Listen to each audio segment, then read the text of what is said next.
assalaamu calaykum akhyaarta. maanta waxaanu ka hadlaynaa qiimaha waqtiga. waqtigu waa shayga keliya aan marnaba soo noqonin haddii uu ku dhaafo. waqtigu waa shayga keliya aadan marnaba helaynin beddelkiisa. intee imise qof ayaa maanta aan awoodin inay helaan waqti soo dhaafay? ma jiraa qof maanta iibsan kara, ama ma jiraa dadka adduunka ugu lacagta badan oo billions-ka haysta maanta ma gadan karaan waqti lasoo dhaafay? 20 sano oo lasoo dhaafay maanta ma iibsan karaan. markaanu ka hadlayno value of time ama qiimaha waqtiga, macnaha waqtigu waxay ka dhigan tahay, waqtigu macnaha waa wax nagu socda. waqtigu waa wadada horumarka. waxa kaliya oo aad ku gaari kartid horumar waa waqtigaaga oo aad ka faa'iideysatid, waqtigaaga oo aad u yeeshid target, aad u yeeshid waqtigaaga oo aad u yeeshid yool ama hadaf. haddii aad maanta waqtigaaga aad ka faa'iideysanin, maalin waxaa jiri doonta aad ka shalaynaysid, aad dhahaysid yow markaas waqti man haystay, dhalinyaraan haa waqtigayga waan qasaariyey, waqtigayga waxaan ku qasaariyey waxaan macno lahayn, waxaan mataqaanaa faa'iido lahayn ayaa waqtiga iska qasaariyey. weligaa macala haddii aadan mataqaanaa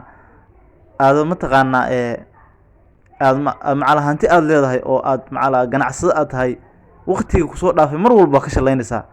waayo markaa yarayd, markaa waqtiga haysay, yaraanta iyo waqtigu waa isku xiran yihiin. qof hadda weynaaday oo 40 jira ama 90 jira ama 60 jira, anuu hadda qiimaha waqtiga uga sheekeyn mayo. qofkaasoo kale waqtiga qiimihiisa wuu garanayaa iyo qiimaha uu waqtigu leeyahay. marka qofka aan la hadlayo wuu is fahmi karaa ama wuu is garan karaa. macnuhu waa qof dhalinyara, waa qof macnaha waqtigiisa haysta, waa qof macnaha qiimaha waqtiga aan weli fahmin, laakiin uu haysta waqtigu inuu mataqaanaa iska dhalanteed inuu yahay, waqtigu inuu easy yahay u haysta.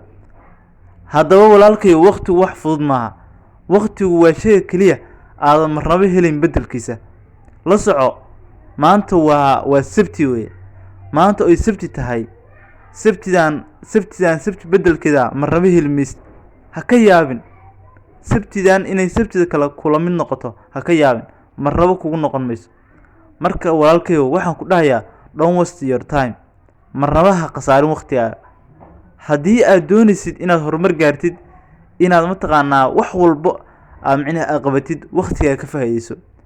adduunka waqtiga markii laga hadlayo value of time, waxa la yiraahdaa time-ku, time-ku waa wax kasta. wax kasta waa waqti.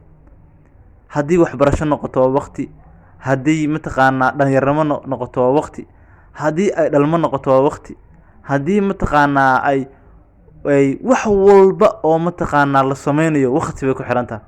wax walba waqtiga adduunka arkaysid waxaa maamula waqtiga maamula. wax walba waxaa bedela waqtiga.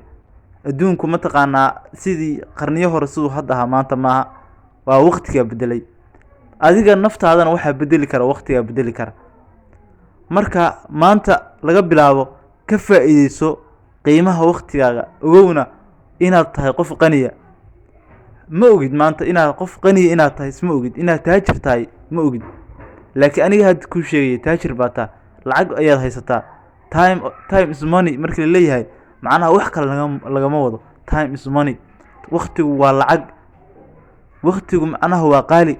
waqtigu macnaha waa dahab. macnaha waqtiga lama helo. waqtigaaga mararka qaar qofka bilaadanka haddii loo sheegi lahaa macnaha 30 sano kadib xaalka uu noqon doono, hadduuse uun waqtigiisa ka faa'iideysan, maanta adduunka ma jireen qof bilaa camal mataqaana meel fadhin lahaa. 100% dadka waqtigooda way ka faa'iideysan lahaayeen.